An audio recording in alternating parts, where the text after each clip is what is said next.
ನಮಸ್ಕಾರ, welcome back to Sinchu vlogs. ಎಲ್ಲರೂ ಹೇಗಿದ್ದೀರಾ? ಐ ಹೋಪ್ ಎಲ್ಲರೂ ಚೆನ್ನಾಗಿದ್ದೀರಾ ಅಂತ ಅಂದ್ಕೊಳ್ತೀನಿ. ಈಗ ನಾನು ವೆನ್ಸ್ಡೇ ಈವ್ನಿಂಗಿಂದ ವ್ಲಾಗ್ನ ಸ್ಟಾರ್ಟ್ ಮಾಡ್ತಾ ಇದ್ದೀನಿ. ವೆನ್ಸ್ಡೇ ಈವ್ನಿಂಗ್ ಇವತ್ತು ನೈಟ್ ಊಟಕ್ಕೆ ಅಂತ ಹೇಳಿ ಮುದ್ದೆ ಮಾಡಿಕೊಂಡು ಇದಕ್ಕೆ ಸಿಂಪಲ್ಲಾಗಿ ತರಕಾರಿ ಹಾಕಿ ಸಾಂಬಾರು ಮಾಡ್ಕೊಂಡಿದ್ದೆ. ಇದ್ರ ಜೊತೆಗೆ ಸೈಡ್ ಡಿಶ್ ಆಗಿ ಮೊಟ್ಟೆನ ಬೇಯಿಸಿಟ್ಕೊಂಡಿದ್ದೆ.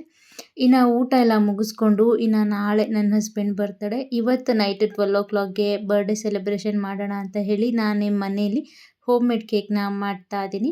ಇದನ್ನ ಮಾಡೋದಕ್ಕೆ ಒಂದು ಮಿಕ್ಸಿ ಜಾರ್ಗೆ 1 ಬೌಲ್ ಓಟ್ಸ್, ಹಾಗೆ 1/4 ಬೌಲ್ ಆಗುವಷ್ಟು ಬೆಲ್ಲ, ಹಾಗೆ 1/4 ಟೇಬಲ್ ಸ್ಪೂನ್ ಆಗುವಷ್ಟು ಅಡುಗೆ ಸೋಡಾನ ಹಾಕಿ ಇದನ್ನ ರುಬ್ಕೊಂಡು ಬರ್ತೀನಿ. ಇದನ್ನ ಪೂರ್ತಿ ನುಣ್ಣಕ್ಕೆ ರುಬ್ಕೊಳ್ಬೇಕು, ತರತರಿಯಾಗಿ ಮಾಡ್ಕೊಳ್ಬಾರ್ದು. ಹಾಗೆ ನಾನಿಲ್ಲಿ ಒಂದು 9 ರಿಂದ 10 ಡೇಟ್ಸ್ನ ಬಿಸಿನೀರಲ್ಲಿ ನೆನೆಸಿಡ್ತಾ ಇದ್ದೀನಿ. ಹಾಗೆ ನಾನಿಲ್ಲಿ ರುಬ್ಕೊಂಡು ಬಂದಿದ್ದೀನಿ, ನೀವು ನೋಡ್ತಾ ಇರ್ಬೋದು.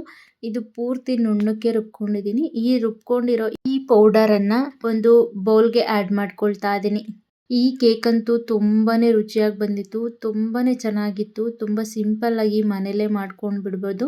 ಹೊರಗಡೆ ಎಲ್ಲ ತಿನ್ನೋ ಕೇಕ್ಗಿಂತ ಮನೇಲೇ ರುಚಿಯಾಗಿ ಮಾಡ್ಕೊಳ್ಬೋದು, ಹೆಲ್ದಿಯಾಗೂ ಇರುತ್ತೆ. ಈಗ ನಾನು ಮಿಕ್ಸಿ ಜಾರಿಗೆ ಈಗ ನೆನೆಸಿಟ್ಟಿದ್ದೆ ನೋಡಿ ಡೇಟ್ಸ್ನ, ಆ ನೀರು ಸಮೇತ ಹಾಕಿ ಇದನ್ನು ನೀಟಾಗಿ ರುಬ್ಕೊಂಡು ಬರ್ತೀನಿ. ಈಗ ಇದನ್ನು ರುಬ್ಕೊಂಡಿದ್ದೀನಿ, ನೀವು ನೋಡ್ಬೋದು. ರುಬ್ಕೊಂಡು ಸೈಡ್ ಇಟ್ಟು ಈಗ ಈ ಬೌಲ್ಗೆ 1.5 ಟೇಬಲ್ ಸ್ಪೂನ್ ಆಗುವಷ್ಟು ಕೋಕೋ ಪೌಡರ್ನ ಆ್ಯಡ್ ಮಾಡ್ಕೊಳ್ತಾ ಇದ್ದೀನಿ. ಹಾಗೆ 1 ಟೇಬಲ್ ಸ್ಪೂನ್ ಆಗುವಷ್ಟು ವೆನಿಲಾ ಎಸೆನ್ಸ್ ಆ್ಯಡ್ ಮಾಡ್ಕೊಳ್ತಾ ಇದ್ದೀನಿ. ಹಾಗೆ ನಾನಿಲ್ಲಿ ರುಬ್ಕೊಂಡಿದ್ದೆ ಅಲ್ವಾ, ಈ ಡೇಟ್ಸ್ ಪೇಸ್ಟನ್ನು ಹಾಕ್ಕೊಳ್ತಾ ಇದ್ದೀನಿ. ಇದನ್ನು ಹಾಕಿ ಚೆನ್ನಾಗಿ ಮಿಕ್ಸ್ ಮಾಡ್ಕೊಳ್ಬೇಕು. ನಾನು ಹಾಕಿರೋ ಈ ಪೌಡರ್ ಹಾಗೆ ಇದನ್ನೆಲ್ಲ ನೀಟಾಗಿ ಮಿಕ್ಸ್ ಮಾಡ್ಕೊಳ್ಬೇಕು. ನಾನು ಇದಕ್ಕೆ ಸ್ವಲ್ಪ ಹಾಲನ್ನು ಕೂಡ ಆ್ಯಡ್ ಮಾಡ್ಕೊಳ್ತೀನಿ.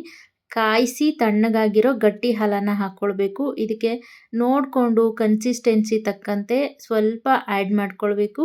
ಚೆಕ್ ಮಾಡಿಕೊಂಡು ಸ್ವಲ್ಪನೇ ಆ್ಯಡ್ ಮಾಡ್ಕೊಳ್ಳಿ. ಸ್ವಲ್ಪ ಆ್ಯಡ್ ಮಾಡಿಕೊಂಡು ಇದನ್ನು ನೀಟಾಗಿ ಮಿಕ್ಸ್ ಮಾಡ್ಕೊಳ್ಬೇಕು. ಒಂದು ಚೂರು ಗಂಟು ಇಲ್ಲದೆ ಇರೋ ರೀತಿ ಇದನ್ನು ಈ ರೀತಿ ಚೆನ್ನಾಗಿ ಮಿಕ್ಸ್ ಮಾಡ್ಕೊಳ್ತೀನಿ.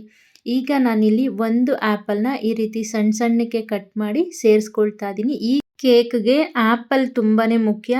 ಇದಕ್ಕೆ ಮೇನ್ ಇಂಗ್ರೀಡಿಯೆಂಟ್ಸ್ ಆ್ಯಪಲ್ ಅಂತ ಹೇಳ್ಬೋದು. ಇನ್ನು ಈಗ ಈ ಆ್ಯಪಲ್ ಹಾಕಿ ಇದನ್ನು ಚೆನ್ನಾಗಿ ಮಿಕ್ಸ್ ಮಾಡ್ಕೊಳ್ಬೇಕು. ಈಗ ಮಿಕ್ಸ್ ಮಾಡ್ಕೊಳ್ತಾ ಇದ್ದೀನಿ, ನೀವು ನೋಡ್ತಾ ಇರ್ಬೋದು. ಮಿಕ್ಸ್ ಮಾಡಿಕೊಂಡು ಈಗ ಇದನ್ನು ಒಂದು 5 ನಿಮಿಷ ಸೈಡ್ಗೆ ಇದೇ ರೀತಿ ಎತ್ತಿಡ್ತೀನಿ. ಎತ್ತಿಟ್ಟು ಅಷ್ಟರಲ್ಲಿ ನಾನಿಲ್ಲಿ ಈ ರೀತಿ ಒಂದು ಸ್ಟೀಲ್ ಬಾಕ್ಸ್ ತಗೊಂಡಿದ್ದೀನಿ, ಅಥವಾ ಪಾತ್ರೆ ಯಾವುದಾದ್ರೂ ಓಕೆ. ನಾನಿಲ್ಲಿ ಈ ಬಾಕ್ಸ್ ತಗೊಂಡು ಇದಕ್ಕೆ 1 ಟೇಬಲ್ ಸ್ಪೂನ್ ಎಣ್ಣೆ ಹಾಕಿ ಎಣ್ಣೆನ ಪೂರ್ತಿ ಈ ಬಾಕ್ಸ್ ಒಳಗಡೆ ಸ್ಪ್ರೆಡ್ ಮಾಡ್ಕೊಳ್ತಾ ಇದ್ದೀನಿ. ಎಣ್ಣೆ ಸ್ಪ್ರೆಡ್ ಮಾಡ್ಕೊಳ್ಬೇಕು. ನಂತರ ನಾನಿಲ್ಲಿ ಇದಕ್ಕೆ ಅಕ್ಕಿ ಹಿಟ್ಟನ್ನು ಹಾಕ್ಕೊಳ್ತಾ ಇದ್ದೀನಿ. ಅಕ್ಕಿ ಹಿಟ್ಟು ಹಾಕಿ ಇದನ್ನು ಪೂರ್ತಿ ಸ್ಪ್ರೆಡ್ ಮಾಡ್ಕೊಳ್ತೀನಿ. ಈ ಎಣ್ಣೆ ಹಾಕಿದ್ದೆ ಅಲ್ವಾ, ಅದ್ರ ಮೇಲೆ ಈ ಅಕ್ಕಿ ಹಿಟ್ಟೆಲ್ಲ ಹಾಕಿ ಪೂರ್ತಿ ಸ್ಪ್ರೆಡ್ ಮಾಡ್ಕೊಳ್ತೀನಿ. ಏನಕ್ಕೆ ಅಂದರೆ ನಾವು ಕೇಕ್ ಮಾಡುವಾಗ ಅದು ಸೀದಬಾರ್ದು, ತಳ ಅಂಟಬಾರ್ದು, ಕಪ್ಪಗೆ ಆಗಬಾರ್ದು ಅಂತ ಹೇಳಿ ಅಕ್ಕಿ ಹಿಟ್ಟನ್ನು ಈ ರೀತಿ ಹಾಕ್ಕೊಳ್ಳೋದು. ಈಗ ನೋಡ್ತಾ ಇರ್ಬೋದು, ನಾನಿಲ್ಲಿ ಕೇಕ್ ಮಿಕ್ಸ್ಚರ್ ರೆಡಿ ಮಾಡಿಟ್ಟಿದ್ದೆ ಅಲ್ವಾ, ಇದು ಕೂಡ ರೆಡಿ ಆಗಿದೆ. ನೀವು ನೋಡ್ತಾ ಇರ್ಬೋದು, ಕೇಕ್ ಮಿಕ್ಸ್ಚರ್ ಈ ಕನ್ಸಿಸ್ಟೆನ್ಸಿಲಿ ಇರಬೇಕು. ಈಗ ಇದನ್ನು ನಾನು ಈ ಬೌಲ್ಗೆ ಆ್ಯಡ್ ಮಾಡ್ಕೊಳ್ತಾ ಇದ್ದೀನಿ, ಈ ಕೇಕ್ ಮಿಕ್ಸ್ಚರ್ನ. ಇದನ್ನು ಈ ಬೌಲ್ಗೆ ಆ್ಯಡ್ ಮಾಡಿಕೊಂಡು ನಾನು ಇದನ್ನು ಪೂರ್ತಿಯಾಗಿ ಸ್ಪ್ರೆಡ್ ಮಾಡ್ಕೊಳ್ತೀನಿ. ಅಂದರೆ ಈ ರೀತಿ ಪೂರ್ತಿ ಅಲ್ಗಡಿಸಿ ಈ ಕೇಕ್ ಪೂರ್ತಿ ನೀಟಾಗಿ ಸ್ಪ್ರೆಡ್ ಆಗಬೇಕು ಬಾಕ್ಸಲ್ಲಿ ಅಂತ ಹೇಳಿ ಈ ರೀತಿ ಒಂದ್ಸರಿ ಮಿಕ್ಸ್ ಮಾಡಿಕೊಂಡು ಇದರ ಮೇಲೆ ನಾನಿಲ್ಲಿ ಪಿಸ್ತಾನ ಈ ರೀತಿ ಸಣ್ಣಕ್ಕೆ ಕಟ್ ಮಾಡಿ ಸೇರಿಸ್ಕೊಳ್ತಾ ಇದ್ದೀನಿ. ಬೇಕಿದ್ದರೆ ಇದಕ್ಕೆ ಬಾದಾಮಿ, ಗೋಡಂಬಿ ಇದನ್ನು ಕೂಡ ಹಾಕ್ಕೊಳ್ಬೋದು. ನಾನು ಸಿಂಪಲ್ ಆಗಿರಲಿ ಅಂತ ಹೇಳಿ ಬರೀ ಪಿಸ್ತಾನ ಆ್ಯಡ್ ಮಾಡ್ಕೊಳ್ತಾ ಇದ್ದೀನಿ. ಪಿಸ್ತಾನ ಆ್ಯಡ್ ಮಾಡಿಕೊಂಡು ಇದಕ್ಕೆ ನಾನು ಸ್ವಲ್ಪ ಕಲರ್ಫುಲ್ ಆಗಿರಲಿ ಅಂತ ಹೇಳಿ ಮನೇಲಿ ರೋಸ್ ಪೆಟಲ್ಸ್ ಇತ್ತು, ಅದನ್ನು ಕೂಡ ಸಣ್ಣಕ್ಕೆ ಕಟ್ ಮಾಡಿ ಇದ್ರ ಮೇಲೆ ಆ್ಯಡ್ ಮಾಡ್ಕೊಳ್ತಾ ಇದ್ದೀನಿ. ಬೇಕಿದ್ದರೆ ದ್ರಾಕ್ಷಿ ಇದನ್ನೆಲ್ಲ ಕೂಡ ಆ್ಯಪಲ್ ಜೊತೆ ಹಾಕಿ ಮಿಕ್ಸ್ ಮಾಡ್ಕೊಳ್ಬೋದು. ನನಗೆ ದ್ರಾಕ್ಷಿ ಅಷ್ಟೊಂದು ಇಷ್ಟ ಆಗಲ್ಲ, ಹಾಗಾಗಿ ನಾನು ಬರೀ ಆ್ಯಪಲ್ನ ಕಟ್ ಮಾಡಿ ಸೇರಿಸ್ಕೊಂಡಿದ್ದೀನಿ. ಇನ್ನು ಈಗ ಕೇಕ್ ರೆಡಿ ಆಯಿತು. ಇದನ್ನು ಇನ್ನು ಕುಕ್ ಮಾಡ್ಕೊಳ್ಬೇಕು. ಅದಕ್ಕೋಸ್ಕರ ನಾನೀಗ ಸ್ಟವ್ ಮೇಲೆ ಒಂದು ಕುಕ್ಕರ್ ಇಟ್ಟು ಇದಕ್ಕೆ ನಾನು 1 ಬೌಲ್ ಕಲ್ಲುಪ್ಪನ್ನು ತೊಗೊಂಡಿದ್ದೀನಿ. 1 ಬೌಲ್ ಕಲ್ಲುಪ್ಪನ್ನು ಕುಕ್ಕರ್ ಒಳಗಡೆ ಹಾಕಿ ಇದನ್ನು ಕುಕ್ಕರ್ ಒಳಗಡೆ ಪೂರ್ತಿ ಸ್ಪ್ರೆಡ್ ಮಾಡ್ಕೊಳ್ತೀನಿ ಕೈಯಿಂದ. ನೋಡಿ, ಈ ರೀತಿ ಪೂರ್ತಿ ಉಪ್ಪನ್ನು ಸ್ಪ್ರೆಡ್ ಮಾಡಿಕೊಂಡು ನಂತರ ನಾನೀಗ ಉಪ್ಪೊಳಗಡೆ ಈ ಕುಕ್ಕರ್ ಒಳಗಡೆ ಉಪ್ಪು ಮೇಲೆ ಈ ರೀತಿ ಒಂದು ಸ್ಟ್ಯಾಂಡನ್ನು ಇಟ್ಟು ನಾವೇನು ಕೇಕ್ನ ಹಾಕಿಟ್ಟಿದ್ವಿ ಅಲ್ಲ ಪಾತ್ರೆ ಅಥವಾ ಈ ರೀತಿ ಒಂದು ಬಾಕ್ಸ್ನ ಇಟ್ಟು ಅದ್ರ ಮೇಲೆ ಒಂದು ಪ್ಲೇಟ್ನ ಮುಚ್ಚಿ ಅದ್ರ ಮೇಲೆ ಏನಾದರೂ ಭಾರವಾಗಿರೋದನ್ನು ಈ ರೀತಿ ಇಡೋದು. ನಾನಿಲ್ಲಿ ಡಂಬಲ್ನ ಇಟ್ಟಿದ್ದೀನಿ. ಇಟ್ಟು ಇದನ್ನು ಕನಿಷ್ಠ ಅಂದರೂ 20 ನಿಮಿಷ ಲೋ ಫ್ಲೇಮಲ್ಲೇ ಕುಕ್ ಮಾಡ್ಕೊಳ್ಬೇಕು. 20 ನಿಮಿಷ ಕುಕ್ ಮಾಡಿಕೊಂಡ್ಲೇಬೇಕು, ಇಲ್ಲಾಂದರೆ ಅದು ಕರೆಕ್ಟಾಗಿ ಸರಿಯಾಗಿ ಕುಕ್ ಆಗಲ್ಲ. ಈಗ ಅದು ಸೈಡ್ಗೆ ಕೇಕ್ ಕುಕ್ ಆಗ್ತಾ ಇರಲಿ ಅಷ್ಟರಲ್ಲಿ ನಾನು ಇನ್ನೊಂದು ಸೈಡು ಸ್ಟವ್ ಹಚ್ಕೊಂಡು ಒಂದು ಪುಟ್ಟ ಬಾಣಲಿಗೆ ನಾನಿಲ್ಲಿ ಒಂದು ಪುಟ್ಟ ಬೌಲಲ್ಲಿ ಒಂದು ಬೌಲ್ ಬಾದಾಮಿನ ಆ್ಯಡ್ ಮಾಡಿಕೊಂಡು ಹುರ್ಕೊಳ್ತಾ ಇದ್ದೀನಿ. ಅದ್ರ ಜೊತೆಗೆ ಸೇಮ್ ಬೌಲಲ್ಲಿ ನಾನಿಲ್ಲಿ ಪಂಪ್ಕಿನ್ ಸೀಡ್ಸ್ನ ಆ್ಯಡ್ ಮಾಡಿಕೊಂಡು ಅದನ್ನು ಕೂಡ ಹುರ್ಕೊಳ್ತಾ ಇದ್ದೀನಿ. ಪಂಪ್ಕಿನ್ ಸೀಡ್ಸ್ ಅಂದರೆ ಕುಂಬಳಕಾಯಿ ಬೀಜ ಬರುತ್ತೆ ನೋಡಿ, ಅದನ್ನು ಆ್ಯಡ್ ಮಾಡಿಕೊಂಡು ಅದನ್ನು ಕೂಡ ಹುರ್ಕೊಳ್ತೀನಿ. ಹುರ್ಕೊಂಡು ಅದನ್ನು ತಣ್ಣಗಾಗಕ್ಕೆ ಇಡ್ತೀನಿ. ಅದು ತಣ್ಣಗಾಗೋ ಅಷ್ಟರಲ್ಲಿ ನಾನಿಲ್ಲಿ ಮನೇಲಿ ಜಾಕ್ ಫ್ರೂಟ್ ಇತ್ತು, ಅದರೊಳಗಿಂದ ಬೀಜ ಇರುತ್ತೆ ಅಲ್ವಾ, ಅದನ್ನೆಲ್ಲ ತೆಗೆದು ಸಪ್ರೇಟ್ ಮಾಡಿ ಅದನ್ನು ಸಣ್ಣ ಸಣ್ಣಕ್ಕೆ ಕಟ್ ಮಾಡ್ಕೊಳ್ಬೇಕು. ಈಗ ಅದನ್ನು ಕೂಡ ಕಟ್ ಮಾಡ್ಕೊಂಡಿದ್ದೀನಿ. ಇನ್ನು 20 ಮಿನಿಟ್ಸ್ ಆಗಿದೆ. ಈಗ ಕೇಕ್ ಕೂಡ ಕುಕ್ ಆಗಿದೆಯಾ ಇಲ್ವಾ ಅಂತ ಚೆಕ್ ಮಾಡುವಂಥ ಸಮಯ. ಈಗ ಚೆಕ್ ಮಾಡ್ತಾ ಇದ್ದೀನಿ, ನೀವು ನೋಡ್ತಾ ಇರ್ಬೋದು. ಈಗ ಪ್ಲೇಟ್ ಓಪನ್ ಮಾಡಿ ಈಗ ಚಾಕು ಸಹಾಯದಿಂದ ಈ ರೀತಿ ಚುಚ್ಚಿ ನೋಡಿದ್ರೆ ಅದು ಚಾಕುಗೆ ಅಂಟ್ಕೊಳ್ಬಾರ್ದು, ಆಗ ಬೆಂದಿದೆ ಅಂತ. ಇಫ್ ಇನ್ ಕೇಸ್ ಅಂಟ್ಕೊಂಡ್ರೆ ಅದು ಇನ್ನೂ ಬೆಂದಿಲ್ಲ ಅಂತ ಅರ್ಥ. ಆಗ ಇನ್ನು ಒಂದು 5 ನಿಮಿಷ ಮತ್ತೆ ಇಟ್ಟು 5 ನಿಮಿಷ ಕುಕ್ ಮಾಡಿಕೊಂಡ್ರೆ ಕೇಕ್ ರೆಡಿ ಆಗುತ್ತೆ. ಇನ್ನು ನೀವು ನೋಡ್ತಾ ಇರ್ಬೋದು, ನಾನಿಲ್ಲಿ ಜಾಕ್ ಫ್ರೂಟ್ನ ಒಂದು ಸಣ್ಣಕ್ಕೆ ಒಂದು ಬೌಲಲ್ಲಿ, ದಪ್ಪವಾಗಿ ಒಂದು ಬೌಲಲ್ಲಿ ಕಟ್ ಮಾಡಿ ಇಟ್ಕೊಂಡಿದ್ದೀನಿ. ಕಟ್ ಮಾಡಿ ಸೈಡ್ಗಿಟ್ಟು ಈಗ ಒಂದು ಮಿಕ್ಸಿ ಜಾರ್ಗೆ ನಾನಿಲ್ಲಿ ಹುರ್ಕೊಂಡಿದ್ದಂಥ ಪಂಪ್ಕಿನ್ ಸೀಡ್ಸ್ ಹಾಗೆ ಬಾದಾಮಿ ಹಾಗೆ ಒಂದು 5ರಿಂದ 6 ಡೇಟ್ಸ್ನ ಹಾಕಿ ಇದನ್ನು ಪುಡಿ ಮಾಡ್ಕೊಳ್ತಾ ಇದ್ದೀನಿ. ಇದನ್ನು ಸ್ವಲ್ಪ ತರ್ತರಿಯಾಗಿ ರುಬ್ಕೊಂಡ್ರೆ ಪರವಾಗಿಲ್ಲ. ಈಗ ಇದನ್ನು ರುಬ್ಕೊಂಡು ಒಂದು ಬೌಲ್ಗೆ ಆ್ಯಡ್ ಮಾಡಿಕೊಂಡು ಇದನ್ನು ಸೈಡಲ್ಲಿ ಎತ್ತಿಡ್ತೀನಿ. ಈಗ ನೋಡ್ತಾ ಇರ್ಬೋದು. ಇನ್ನು ಈಗ ಅದೇ ಮಿಕ್ಸಿ ಜಾರ್ಗೆ ನಾನಿಲ್ಲಿ ಸ್ವಲ್ಪ ದಪ್ಪವಾಗಿ ಕಟ್ ಮಾಡಿ ಇಟ್ಕೊಂಡಿದ್ದೆ ಅಲ್ವಾ ಈ ಜಾಕ್ ಫ್ರೂಟ್ನ, ಅದನ್ನು ಹಾಕಿ ಅದ್ರ ಜೊತೆಗೆ ಒಂದು 9ರಿಂದ 10 ಗೋಡಂಬಿ ಹಾಗೆ ಅದ್ರ ಜೊತೆ 2 ಏಲಕ್ಕಿನ ಹಾಕಿ ಇದನ್ನು ನೀಟಾಗಿ ರುಬ್ಕೊಂಡು ಬರ್ತೀನಿ. ಇದಕ್ಕೆ ನಾನು ನೀರೆಲ್ಲ ಏನೂ ಆ್ಯಡ್ ಮಾಡಿಲ್ಲ, ಹಾಗೆ ರುಬ್ಕೊಂಡಿದ್ದೀನಿ. ಇನ್ನು ಇದನ್ನು ರುಬ್ಕೊಂಡು ನಾನಿಲ್ಲಿ 2 ಗ್ಲಾಸ್ ತಗೊಂಡಿದ್ದೀನಿ. ಇದಕ್ಕೆ ನಾನಿಲ್ಲಿ ಮೊದಲು ರುಬ್ಬಿಟ್ಕೊಂಡಿದ್ದೆ ಅಲ್ವಾ ಪೌಡರ್, ಡ್ರೈ ಫ್ರೂಟ್ಸ್ ಪೌಡರ್, ಅದನ್ನು ಹಾಕ್ಕೊಂಡಿದ್ದೀನಿ 2 ಗ್ಲಾಸ್ಗೆ. ಅದ್ರ ಮೇಲೆ ನಾನಿಲ್ಲಿ ಸಣ್ಣಕ್ಕೆ ಕಟ್ ಮಾಡಿಟ್ಕೊಂಡಿದ್ದಂಥ ಜಾಕ್ ಫ್ರೂಟ್ನ ಹಾಕ್ಕೊಂಡಿದ್ದೀನಿ. ಅದ್ರ ಮೇಲೆ ಮತ್ತೆ ನಾನಿಲ್ಲಿ ಪೇಸ್ಟ್ ಮಾಡಿಟ್ಕೊಂಡಿದ್ದೆ ಅಲ್ವಾ ಜಾಕ್ ಫ್ರೂಟ್, ಅದನ್ನು ಆ್ಯಡ್ ಮಾಡ್ಕೊಳ್ತಾ ಇದ್ದೀನಿ.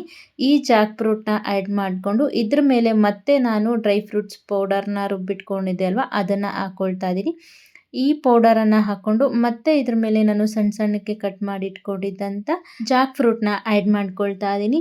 ಇರೋ ಎಲ್ಲ ಜಾಕ್ ಫ್ರೂಟ್ನ ಆ್ಯಡ್ ಮಾಡಿಕೊಂಡು ಈಗ ಮತ್ತೆ ಇದ್ರ ಮೇಲೆ ನಾನು ದಪ್ಪಕ್ಕೆ ಕಟ್ ಮಾಡಿ ರುಬ್ಬಿಟ್ಕೊಂಡಿದ್ದಂಥ ಈ ಜಾಕ್ ಫ್ರೂಟ್ ಪೇಸ್ಟನ್ನು ಹಾಕ್ಕೊಂಡಿದ್ದೀನಿ. ಅದರ ಮೇಲೆ ಮತ್ತೆ ನಾನು ಸ್ವಲ್ಪ ಕಲರ್ಫುಲ್ಲಾಗಿ ಚೆನ್ನಾಗಿ ಕಾಣಿಸ್ಲಿ ಅಂತ ಹೇಳಿ ಪೊಮೊಗ್ರಾನೇಟ್ನ ಆ್ಯಡ್ ಮಾಡ್ಕೊಂಡಿದ್ದೀನಿ, ದಾಳಂಬ್ರಿ ಹಣ್ಣನ್ನು ಆ್ಯಡ್ ಮಾಡ್ಕೊಂಡಿದ್ದೀನಿ.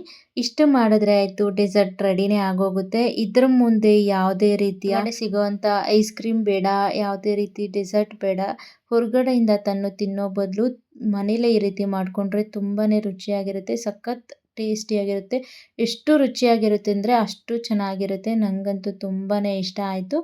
ಇನ್ನು ಈಗ ಕೇಕ್ ರೆಡಿ ಆಯಿತು, ಹಾಗೆ ಡೆಸರ್ಟ್ ಕೂಡ ರೆಡಿ ಆಯಿತು. ಇನ್ನು 12 ಗಂಟೆ ಅಷ್ಟರಲ್ಲಿ ಡೆಕೋರೇಷನ್ ಕೂಡ ಮಾಡ್ಕೊಳ್ಳೋಣ ಅಂತ ಅಂದ್ಕೊಂಡಿದ್ದೀನಿ ಮನೇಲೆ ಸಿಂಪಲ್ಲಾಗಿ.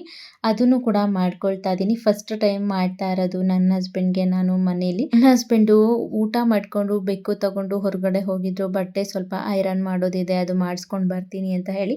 ಅವ್ರು ಬರೋಷ್ಟರಲ್ಲಿ ಮಾಡಿಬಿಡೋಣ ಅಂತ ಹೇಳಿ ಕೇಕ್ ಎಲ್ಲ ರೆಡಿ ಮಾಡ್ಕೊಂಡು ಡೆಸರ್ಟ್ ಎಲ್ಲ ಮಾಡಿಕೊಂಡೆ. ಅಷ್ಟರಲ್ಲಿ ಅವ್ರು ಬಂದುಬಿಟ್ರು. ಇನ್ನೇನು ಡೆಕೋರೇಷನ್ ಮಾಡೋದು ಅಷ್ಟೇ ಇತ್ತು. ಅಷ್ಟರಲ್ಲಿ ಇನ್ನು ಅವ್ರು ಬಂದಿದ್ದರು. ಬಂದಮೇಲೆ ಇನ್ನೂ ಒಂದು 2 ಅವರ್ ಇತ್ತು 12 o'clockಗೆ. ಅವರು ಯಾವತ್ತೂ ಕೂಡ ಬೇಗ ಮಲ್ಕೊಳ್ತಾನೆ ಇರಲಿಲ್ಲ ನೈಟ್ ಟೈಮು. ಇವತ್ತೇನೋ ತುಂಬ ನಿದ್ದೆ ಬರ್ತಿದೆ ಅಂತ ಹೇಳ್ತಾನೆ ಇದ್ರು. ನಾನು ಆಗೋಯ್ತು ಇನ್ನೊಂದು ಸ್ವಲ್ಪ ಹೊತ್ತು ಅಂತ ಹೇಳಿ ಬೇಗ ಮಾಡ್ತಾ ಇದ್ದೆ. ನನಗೆ ಟೆನ್ಷನ್ ಆಗ್ತಾ ಇತ್ತು, ಎಲ್ಲಿ ಟೈಮ್ ಆಗಿಬಿಡುತ್ತೋ, ಎಲ್ಲಿ ಅವ್ರು ನಿದ್ದೆ ಮಾಡಿಬಿಡ್ತಾರೋ ಅಂತ ಹೇಳಿ. ಇನ್ನು ನಾನು ಡೆಕೋರೇಷನ್ ಮಾಡೋದಕ್ಕೆ ಅಂತ ಹೇಳಿ ಮೊದಲಿಗೆ ನಾನಿಲ್ಲಿ ಒಂದು ಚಾಪೆ ಹಾಕ್ಕೊಂಡಿದ್ದೀನಿ. ಅದ್ರ ಮೇಲೆ ಒಂದು ಬೆಡ್ಶೀಟ್ ಹಾಕ್ಕೊಂಡೆ. ಅದು ಯಾಕೋ ಇನ್ನು ಸಾಲಲ್ಲ ಅಂತ ಅನಿಸ್ತಾ ಇತ್ತು. ಇನ್ನೂ ಸ್ವಲ್ಪ ತಿಕ್ಕಾಗಿ ಕಾಣಬೇಕಾಗಿತ್ತು ಅಂದರೆ ಕೂರಕ್ಕೆ. ಇನ್ನು ಅದ್ರ ಮೇಲೆ ಇನ್ನೂ ಒಂದು ಬೆಡ್ಶೀಟ್ ಬೆಡ್ಶೀಟ್ ಹಾಕೊಂಡಿದ್ದೀನಿ. ಇನ್ನು ನಾನು ಈ ಬೆಡ್ಶೀಟ್ ಚಾಪೆ ಇದನ್ನೆಲ್ಲ ಹಾಕ್ತಾ ಇರೋದು ನೋಡ್ಬಿಟ್ಟು ನನ್ನ ಹಸ್ಬೆಂಡ್ಗೆ ಗೊತ್ತಾಗ್ಲಿಲ್ಲ ನಾನು ಏನು ಮಾಡ್ತಾ ಇದ್ದೀನಿ ಅಂತ ಹೇಳಿ. ಆಮೇಲೆ ನಾನಿಲ್ಲಿ ವೈಟ್ ಕರ್ಟನ್ಸ್ ಇತ್ತು ನೋಡಿ, ಇದನ್ನು ತಗೊಂಡು ಬಂದು ಹಾಕಬೇಕಾದ್ರೆ ಅವ್ರಿಗೆ ಗೊತ್ತಾಗ್ಬಿಡ್ತು. ಅವರು ಬೇಡ ಬೇಡ ನಾನೇನು ಚಿಕ್ಕ ಮಗುನ, ನನಗೆ ಬೇಡ, ಪ್ಲೀಸ್ ಬಂದುಬಿಡು ಬೇಡ ಅಂತ ಹೇಳ್ತಾನೆ ಇದ್ದಾರೆ. ನನಗೆ ಇಲ್ಲಿ ಮಾಡೋಕ್ಕೆ ಬಿಡ್ತಾ ಇರಲಿಲ್ಲ, ಕರಿತಾನೆ ಇದ್ರು. ನೀವು ಬರಬೇಡಿ ಅಲ್ಲೇ ಇರಿ ಪ್ಲೀಸ್, ನನಗೋಸ್ಕರ, ನನಗಿಷ್ಟ ಈ ರೀತಿ ಮಾಡೋದಕ್ಕೆ, ನನ್ನ ಖುಷಿಗೋಸ್ಕರ ಅಂತ ಹೇಳಿ ಫೋರ್ಸ್ ಮಾಡಿ ಡೆಕೋರೇಷನ್ನ ಮಾಡ್ಕೊಳ್ತಾ ಇದ್ದೆ. ನಾನು ಅವ್ರಿಗೆ ಸರ್ಪ್ರೈಸ್ ಎಲ್ಲ ಕೊಡಬೇಕು ಅಂತ ಅಂದ್ಕೊಂಡಿದ್ದೆ. ಅಂದರೆ ಅವ್ರು ಬರೋಕ್ಕೆ ಮುಂಚೆ ಡೆಕೋರೇಷನ್ ಎಲ್ಲ ಮಾಡಿಟ್ಬಿಡೋಣ, ಇನ್ನು ಹೇಗಿದ್ರು ಅವ್ರು ನಿದ್ದೆ ಮಾಡ್ತಾರೆ, ಆಮೇಲೆ ನಾನು ಕೇಕ್ ಎಲ್ಲ ರೆಡಿ ಮಾಡಿಕೊಂಡ್ರೆ ಆಯಿತು ಅಂತ ನಾನು ಅಂದ್ಕೊಂಡಿದ್ದು. ಬಟ್ ಅವರು ಹೋಗಿ ಬೇಗ ಬಂದುಬಿಟ್ರು, ನಾನು ಲೇಟಾಗಿ ಬರ್ತಾರೆ ಅಂತ. ಎನಿವೇ ಅವರು ಹೊರಗಡೆ ಹೋಗ್ತೀನಿ ಅಂತ ಹೇಳಿದ್ರಲ್ವ, ಇನ್ನು ಬರೋಷ್ಟರಲ್ಲಿ ಮಾಡ್ಕೊಳ್ಳೋಣ ಅಂತ ಹೇಳಿದ್ರೆ ಅವರು ಬೇಗನೆ ಬಂದುಬಿಟ್ಟಿದ್ರು. ಇನ್ನು ಸರ್ಪ್ರೈಸ್ ಎಲ್ಲ ಹಾಳಾಯಿತು. ಇನ್ನೇನು ಮಾಡೋಕ್ಕಾಗಲ್ಲ ಅಂತ ಹೇಳಿ ಇನ್ನು ಅವರು ನೋಡಿಬಿಟ್ರು. ಸರಿ ಆಯಿತು ಪರವಾಗಿಲ್ಲ ಅಂತ ಹೇಳಿ ಅವ್ರು ನೋಡಿದ್ರು, ಪರವಾಗಿಲ್ಲ ಅಂತ ಹೇಳಿ ಇನ್ನು ಡೆಕೋರೇಷನ್ ಕೂಡ ಮಾಡ್ಕೊಳ್ತಾ ಇದ್ದೀನಿ. ಇನ್ನು ನಾನಿಲ್ಲಿ ಬೆಡ್ಶೀಟ್ ಹಾಕಿದ್ದೆ ಅಲ್ವಾ, ಅದ್ರ ಮೇಲೆ ನನ್ನ ಮನೇಲಿ ಒಂದು ಪಂಚೆ ಇತ್ತು ವೈಟ್ ಕಲರು, ಅದನ್ನು ಹಾಕಿದ್ದೀನಿ. ಅದನ್ನು ಹಾಕಿಬಿಟ್ಟು ನನ್ನ ಹತ್ರ ಇಲ್ಲಿ ನೀವು ನೋಡ್ತಾ ಇರ್ಬೋದು 2 ಕರ್ಟನ್ಸ್ ಇತ್ತು ಮನೇಲಿ. ಅದನ್ನು ತುಂಬ ದಿನ ಆಯಿತು ತರಿಸಿ, ಅದು ಹಾಗೆ ಇತ್ತು, ಏನಕ್ಕೋ ತರಿಸಿದಿತ್ತು ಹಾಗೆ ಇತ್ತು, ಈಗ ಯೂಸ್ಫುಲ್ ಆಗ್ತಿದೆ. ಅದನ್ನು ಬಳಸ್ಕೊಂಡು ನಾನಿಲ್ಲಿ 2 ಸೈಡು ಮೇಲೆ ಕಟ್ಟಿದ್ದೀನಿ. ಅಲ್ಲಿ ಒಂದು ನಮ್ಮದು ಫೋಟೋ ಫ್ರೇಮ್ ಇತ್ತು, ಆ ಒಂದು ಫೋಟೋ ಫ್ರೇಮ್ ಏನು ಸ್ಟಿಕ್ ಮಾಡಿದ್ದೀವಿ ಅಲ್ವಾ, ಅದಕ್ಕೆ ನಾನು ಈ ಕರ್ಟನ್ಸ್ನ 2 ಸೈಡು ಒಂದು ರಬ್ಬರ್ ತಗೊಂಡು ಕಟ್ಟಿ ಕೆಳಗಡೆ ಈ ರೀತಿ ಕೆಳಗಡೆ ಸಿಕ್ಸ್ಕೊಂಡಿದ್ದೀನಿ. ಇನ್ನು ಸ್ವಲ್ಪ ಬಲೂನ್ಸ್ ಎಲ್ಲ ಇದ್ದರೆ ಚೆನ್ನಾಗಿ ಕಾಣುತ್ತೆ ಅಂತ ಹೇಳಿ ಅದನ್ನು ಹಾಕಿ, ಮತ್ತು ಇಲ್ಲಿ ಲೈಟಿಂಗ್ಸ್ ಎಲ್ಲ ಹಾಕಿದ್ದೀನಿ. ಮತ್ತು ಇಲ್ಲಿ ಸೈಡಲ್ಲಿ ಹ್ಯಾಪಿ ಬರ್ತ್ಡೇ ಅಂತ ಹೇಳಿ ಅದನ್ನು ಕೂಡ ಅಂಟಿಸ್ಕೊಳ್ತಾ ಇದ್ದೀನಿ, ಚೆನ್ನಾಗಿ ಕಾಣುತ್ತೆ ಅಂತ ಹೇಳಿ. ಇನ್ನು ಅದನ್ನೆಲ್ಲ ಮಾಡಿಕೊಂಡು ಇನ್ನು ಮನೇಲಿ ಒಂದು ಕಾಟನ್ ಬಾಕ್ಸ್ ಇತ್ತು ಮನೇಲಿ, ವೇಸ್ಟ್ ಖಾಲಿ ಕಾಟನ್ ಬಾಕ್ಸು, ಅದಕ್ಕೆ ನಾನಿಲ್ಲಿ ಒಂದು ರೆಡ್ ಕಲರ್ ದುಪ್ಪಟ್ಟದಿಂದ ಈ ರೀತಿ ಕವರ್ ಮಾಡಿ, ಮತ್ತು ಮನೇಲಿ ರೋಸ್ ಪೆಟಲ್ಸ್ ಇತ್ತು, ಅಂದರೆ ರೆಡ್ ರೋಸ್ ಇತ್ತು ಸಣ್ಣದು, ಅದರ ಎಲೆಗಳನ್ನು ಬಿಡಿಸ್ಕೊಳ್ತಾ ಇದ್ದೀನಿ. ಬಿಡಿಸ್ಕೊಂಡು ಅದರಿಂದ ಈ ರೀತಿ ಸಿಂಪಲ್ಲಾಗಿ ಹಾರ್ಟನ್ನು ಬರೆದು ಅದ್ರ ಒಳಗಡೆ ಹೆಚ್ ಅಂತ ಬರೆದಿದ್ದೀನಿ. ಹೆಚ್ ಅಂದರೆ ಅದು ನನ್ನ husband name starting letter. Actually ಹೇಳ್ಬೇಕಂದ್ರೆ ಇದ್ರದ್ದು ಪ್ಲ್ಯಾನ್ ಬೇರೆನೇ ಇತ್ತು, ಬೇರೆ ಥರ ಮಾಡಬೇಕು ಅಂತ ಅಂದ್ಕೊಂಡಿದ್ದು. ಬಟ್ ಏನಂದರೆ ಟೈಮ್ ಆಗೋಗ್ತಾ ಬರ್ತಾ ಇತ್ತು, ಇನ್ನೇನನ್ಬಿಟ್ಟು ಈ ಥರ ಮಾಡ್ಕೊಂಡಿದ್ದು. ಇನ್ನು ಕೇಕ್ ಕೂಡ ಆಗಲೇ ತೆಗ್ದು ಇಟ್ಟಿದ್ದೆ ಅಲ್ವಾ, ಸ್ವಲ್ಪ ತಣ್ಣಗಾಗಲಿ ಅಂತ ಹೇಳಿ ಅದನ್ನು ಕೂಡ ಈಗ ತೆಗೆದು ಪ್ಲೇಟ್ಗೆ ಹಾಕ್ಕೊಳ್ತಾ ಇದ್ದೀನಿ. ಈ ರೀತಿ ಆಗಿದೆ, ನೀವು ನೋಡ್ತಾ ಇರ್ಬೋದು. ಕೇಕು ತುಂಬಾ ರುಚಿಯಾಗಿರುತ್ತೆ, ತುಂಬ ಸಿಂಪಲ್ಲಾಗಿ ಬೇಗ ಮನೇಲೇ ಮಾಡ್ಕೊಂಡು ಬಿಡ್ಬೋದು. ಮನೇಲಿ ಯಾರಾದರೂ ಬರ್ಡೇ ಅಥವಾ ಯಾರಾದರೂ ಮಕ್ಕಳು ತಿನ್ನಬೇಕು ಅಂತ ಹಠ ಮಾಡಿದಾಗ ಮನೇಲೇ ಈ ರೀತಿ ಸಿಂಪಲ್ಲಾಗಿ ಮಾಡ್ಕೊಂಡು ಕೊಡ್ಬೋದು. ತುಂಬಾ ರುಚಿಯಾಗಿರುತ್ತೆ, ಹೆಲ್ದಿಯಾಗೂ ಕೂಡ ಇರುತ್ತೆ. ಇನ್ನು ಡೆಕೋರೇಷನ್ ಎಲ್ಲ ಮುಗೀತು, ಕೇಕ್ ತಗೊಂಡು ಬಂದಿಟ್ಟು ಹಾಗೆ ಮನೇಲಿ ಈ ಬ್ಯಾಂಬೂ ಪ್ಲಾಂಟ್ ಇತ್ತು, ಅದನ್ನು ಕೂಡ ಸೈಡಲ್ಲಿ ಇಟ್ಟರೆ ಚೆನ್ನಾಗಿ ಕಾಣುತ್ತೆ ಅಂತ ಹೇಳಿ ಅದನ್ನು ಕೂಡ ಇಟ್ಟಿದ್ದೀನಿ. ಇನ್ನು ಈಗ ಲೈಟ್ ಎಲ್ಲ ಆಫ್ ಮಾಡಿ, ಒಳಗಡೆ ಎಲ್ಲ ಬಲೂನ್ಸ್ ಫುಲ್ ಆಗಿಬಿಟ್ಟಿತ್ತು, ಅಲ್ಲಿ ಕೂರಕ್ಕೆ ಜಾಗ ಇಲ್ಲ ಅಂತ ಹೇಳಿ ಅದನ್ನೆಲ್ಲ ಹೊರಗಡೆ ಸ್ವಲ್ಪ ತೆಗ್ದಾಕ್ತಾ ಇದ್ದೀನಿ. ಆಗ್ಲಿಂದ ಫ್ಯಾನ್ ಹಾಕ್ಕೊಂಡಿದ್ದೆ, ಅದಕ್ಕೆಲ್ಲ ಫುಲ್ ಬಲೂನ್ಸ್ ಎಲ್ಲ ಡ್ಯಾನ್ಸ್ ಮಾಡ್ತಾಯಿತ್ತು, ಅದು ನೋಡೋಕ್ಕೆ ಚೆನ್ನಾಗಿ ಕಾಣ್ತಾ ಇತ್ತು. ಇನ್ನು ಈಗ ನೋಡ್ತಾ ಇರ್ಬೋದು ನೀವು ಲೈಟ್ ಆಫ್ ಮಾಡಿದಾಗ ಯಾವ ಥರ ಲುಕ್ ಇದೆ ಅಂತ ಹೇಳಿ. ಇನ್ನು ಲೈಟ್ ಎಲ್ಲ ಆಫ್ ಮಾಡಾದ್ಮೇಲೆ ಈ ರೀತಿ ಕಾಣ್ತಾ ಇತ್ತು, ನನಗೇನೋ ಇಷ್ಟ ಆಯಿತು. ಸಿಂಪಲ್ಲಾಗಿ ಮನೇಲೆ ಡೆಕೋರೇಷನ್ ಮಾಡಿಕೊಂಡು ಬರ್ಡೇನ ಸೆಲೆಬ್ರೇಷನ್ ಮಾಡ್ಬೋದು, ತುಂಬ ಸಿಂಪಲ್ಲಾಗಿ ಮಾಡ್ಕೊಳ್ಬೋದು. ನಿಮಗೂ ಯಾರಿಗಾದ್ರೂ ಯೂಸ್ಫುಲ್ ಆಗ್ಬೋದು ಅಂತ ಹೇಳಿ ಇದನ್ನು ವಿಡಿಯೋ ಮಾಡ್ಕೊಂಡಿದ್ದೀನಿ. ಮೇ ಬಿ ನಿಮಗೆ ಇಷ್ಟ ಆಗಿದೆ ಅಂತ ಅಂದ್ಕೊಳ್ತೀನಿ. ಇನ್ನು ಇದು ನನ್ನ ಹಸ್ಬೆಂಡ್ಗೆ ಏನು ಸರ್ಪ್ರೈಸ್ ಅಂತ ಇಲ್ಲ, ನಾನು ಆಗಲೇ ಡೆಕೋರೇಷನ್ ಮಾಡೋದನ್ನು ನೋಡಿದ್ರಲ್ವ, ಹಾಗಾಗಿ ಮೊದಲೇ ಗೊತ್ತಾಗಿತ್ತು. ಇನ್ನು ಅವರು ಕೂಡ ನಿದ್ದೆ ಮಾಡಿರಲಿಲ್ಲ, ಎದ್ದಿದ್ರು.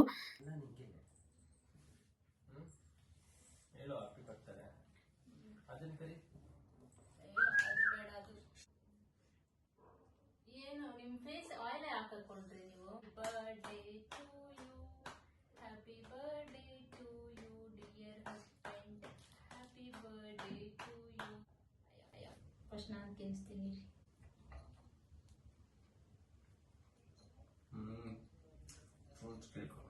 ಚೆನ್ನಾಗಿದ್ಯಾ? ಯಾವ್ದದ್ದು? ಅಲಸ್ನಣ್ಣ, ನಾನು ಇದು ಕಳಸ್ನಣ್ಣೆ ಹಾಕಿಲ್ಲ ರೀ. ಚೆನ್ನಾಗಿದ್ಯಾ? ಡ್ರೈ ಫ್ರೂಟ್ಸ್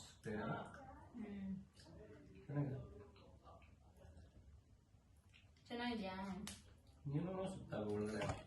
ಕಟ್ ಮಾಡ್ಕೊಳ್ಳಿ, ಕಟ್ ಮಾಡ್ಕೊಡ್ತೇನೆ.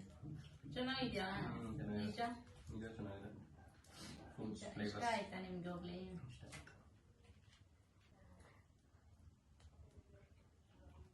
ತುಂಬಾ ಸಿಗ್ತದೆ ದ್ರಾಕ್ಷಿ. ದ್ರಾಕ್ಷಿನೂ ಹಾಕಿಲ್ಲ ರೀ ನಾನು ಇದು ಆಪಲ್ ಹಾಕಿದ್ದೀನಿ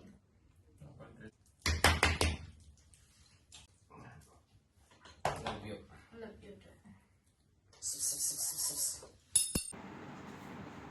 ಸರಿ ಕೂರ. ಏನು ಮಾತುಕತೆ ಆಡೋ ತರ ಕುತ್ಕೊತಾ ಇದೀಯ ನಮ್ಮನ್ನ ತಿನ್ನಿ ಇದು ತಿನ್ಸ. ಟೇಸ್ಟ್ ಮಾಡಲ್ಲ ಅಯ್ಯೋ ಇಲ್ಲಿ ನೋಡ್ರಿ ಸುಟ್ಟೋಗಿದೆ. ಅದನ್ನ ಬಿಡಿ ಇವಾಗ ಇಲ್ಲೆಲ್ಲ ಬರುತ್ತೆ ರೀ ಕೂದಲಲ್ಲಿ ಬಿಟ್ಬಿಡು ಹೋಗಿ ತಿನ್ನೋ ತನಕ ಅದು ಜಾಗ ಇಲ್ಲ ಹೋಗುತ್ತೆ ಆಟಲ್ಲಿ ಬಿಡ.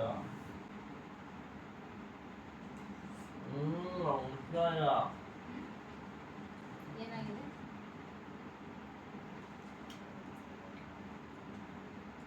ಏನೋ ಫೋಟೋ ಹಾಕಿದ್ಯಾ? ನೀ ಹೇಗಿದೆ ಅಂತ ಚೆನ್ನಾಗಿದೆ. ನಿಜವಾಗ್ಲೂ ಚೆನ್ನಾಗಿದೆ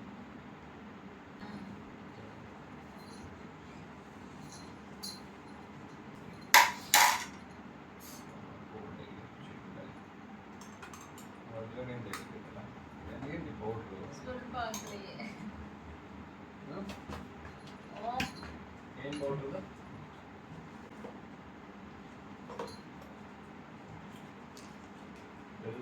ಇನ್ನು ನಿನ್ನೆ ನೈಟ್ ಏನೋ ನನಗೆ ಗೊತ್ತಿದ್ದಷ್ಟು ನಾನು ಸಿಂಪಲ್ಲಾಗಿ ಡೆಕೋರೇಷನ್ ಮಾಡಿ ತುಂಬ ಸಿಂಪಲ್ಲಾಗಿ ಬರ್ಡೇ ಸೆಲೆಬ್ರೇಷನ್ ಕೇಕ್ ಕಟ್ಟಿಂಗ್ ಮುಗಿಸ್ಬಿಟ್ಟೆ. ಇನ್ನು ಏನಾದರೂ ಸ್ಪೆಷಲಾಗಿ ಅಡುಗೆ ಮಾಡೋಣ ಅಂತ ಅಂದ್ಕೊಂಡು ಆದರೆ ಲೇಟ್ ನೈಟು ಹೆವಿಯಾಗಿ ಏನು ತಿನ್ನೋಕ್ಕಾಗಲ್ಲ ಅಂತ ಹೇಳಿ ಏನೂ ಮಾಡೋಕ್ಕೆ ಹೋಗಲಿಲ್ಲ. ಇನ್ನು ಹೇಗಿದ್ರು ನಾಳೆ ನಾವು ಹೊರಗಡೆ ಹೋಗಿ ಊಟ ಮಾಡ್ತೀವಿ ಅಂತ ಹೇಳಿ ಮನೇಲಿ ಮಾಡಲಿಲ್ಲ. ಇನ್ನು ಥರ್ಸ್ಡೇ ಈವ್ನಿಂಗ್ ಬ್ಲಾಗ್ನ ಕಂಟಿನ್ಯೂ ಮಾಡ್ತಾ ಇದ್ದೀನಿ. ಇವತ್ತು ಅವ್ರ ಬರ್ಡೇ. ಇನ್ನು ಅವರು ಆಫೀಸ್ಗೆ ಹೋಗಿದ್ದಾರೆ, ರಜೆ ಎಲ್ಲ ಹಾಕೋಕ್ಕಾಗಲ್ಲ ಅಲ್ವಾ. ಅವರು ಆಫೀಸ್ಗೆ ಹೋಗಿದ್ರು, ಹಾಗೆ ಮನೆಗೆ ಅಮ್ಮ ಕೂಡ ಬಂದಿದ್ರು. ಅಮ್ಮ ಹಾಗೆ ಹೊರಗಡೆ ಹೋಗೋಣ ಸ್ವಲ್ಪ ಶಾಪಿಂಗ್ ಮಾಡಬೇಕು ಅಂತ ಹೇಳಿ ಅಳಿಯನ್ಗೆ ಏನೋ ಗಿಫ್ಟ್ ತಗೊಳ್ಳೋಕ್ಕೆ ಅಂತ ಹೇಳಿ ಹೊರಗಡೆ ಹೋಗೋಣ ಅಂತ ಹೇಳಿದ್ರು. ಇನ್ನು ನಾನು ಕೂಡ ಫ್ರೆಶ್ ಅಪ್ ಆಗಿ ರೆಡಿಯಾಗಿ ನಾನು ಇವತ್ತು ಸ್ಯಾರಿ ಹಾಕ್ಕೊಂಡಿದ್ದೀನಿ. ನನ್ನ ಹಸ್ಬೆಂಡ್ ಬರ್ತ್ಡೇ ಅಂತ ಹೇಳಿ ನಾನು ಇವತ್ತು ಸ್ಯಾರಿನ ಹಾಕ್ಕೊಂಡಿದ್ದೀನಿ. ಇನ್ನು ನಾನು ರೆಡಿಯಾಗಿ ಮನೆಯೂ ಎಲ್ಲ ಕ್ಲೀನ್ ಮಾಡ್ಕೊಂಡಿದ್ದೆ. ಇನ್ನು ದೇವ್ರ ಮನೆ ಕ್ಲೀನ್ ಮಾಡಿಕೊಂಡು ಇನ್ನು ದೇವ್ರ ಪೂಜೆ ಮಾಡ್ಕೊಳ್ಳೋಣ ಅಂತ ಹೇಳಿ ಕೂಡ ಮುಗಿಸ್ಕೊಂಡೆ.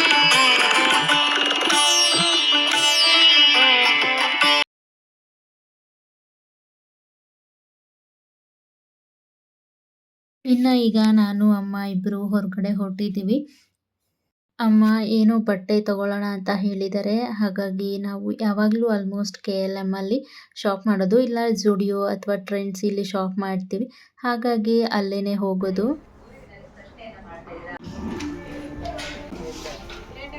ಇನ್ನು ಈಗ KLMಗೆ ಹೋಗಿ ಅಲ್ಲಿ ಶಾಪಿಂಗ್ ಮುಗಿಸ್ಕೊಂಡು ಮತ್ತೆ ನಾನಿಲ್ಲಿ ರಾಘವೇಂದ್ರ ಸ್ವಾಮಿ ಟೆಂಪಲ್ಗೆ ಬಂದಿದ್ದೀನಿ. ಹಾಗೆ ಇವತ್ತು ನನ್ನ ಹಸ್ಬೆಂಡ್ ಬರ್ತ್ಡೇ, ಹಾಗೆ ಇವತ್ತು ಗುರುವಾರ ಕೂಡ ಅಲ್ವಾ, ಹಾಗೆ ದರ್ಶನ ಎಲ್ಲ ಮುಗಿಸ್ಕೊಂಡು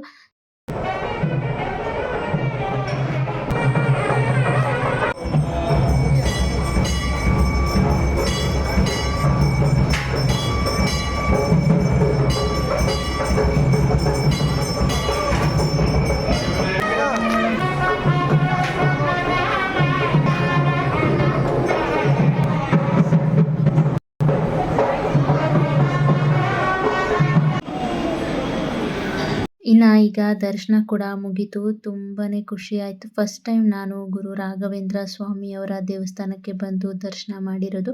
ಮತ್ತು ಮನೆಗೆ ಹೋಗಿ ಮತ್ತು ಅಲ್ಲಿಂದ ನಾನು, ನನ್ನ ಹಸ್ಬೆಂಡು, ನನ್ನ ಅಮ್ಮ ಹಾಗೆ ನನ್ನ ಹಸ್ಬೆಂಡ್ ಅವರ ಅಮ್ಮ ಎಲ್ಲರೂ ಹೋಟೆಲ್ಗೆ ಹೋಗಿದ್ದು. ಒಟ್ಟಿಗೆ ಊಟ ಮುಗಿಸ್ಕೊಂಡು ಬರೋಣ ಅಂತ ಹೇಳಿ ಹೋಗಿದ್ದು. ಆಫ್ಟರ್ ಲಾಂಗ್ ಟೈಮ್ ಎಲ್ಲರೂ ಫ್ಯಾಮಿಲಿ ಒಟ್ಟಿಗೆ ಕೂತು ಊಟ ಮಾಡಿಕೊಂಡು ಎಲ್ಲರೂ ಮಾತುಕತೆ ಆಡ್ಕೊಂಡು ಕಾಮಿಡಿ ಮಾಡಿಕೊಂಡು ಎಂಜಾಯ್ ಮಾಡಿಕೊಂಡು ಊಟ ಮಾಡಿದ್ದು. ಇನ್ನು ಈ ವ್ಲಾಗ್ನ ಇಲ್ಲಿಗೆ ಎಂಡ್ ಮಾಡ್ತಾ ಇದ್ದೀನಿ. ಈ ವ್ಲಾಗ್ ನಿಮಗೆ ಯೂಸ್ಫುಲ್ ಅನಿಸಿದ್ರೆ ಅಥವಾ ಇಷ್ಟ ಆಗಿದ್ರೆ ಪ್ಲೀಸ್ ಒಂದು ಲೈಕ್ ಮಾಡಿ, ಹಾಗೆ ಸಬ್ಸ್ಕ್ರೈಬ್ ಮಾಡಿ. Thank you.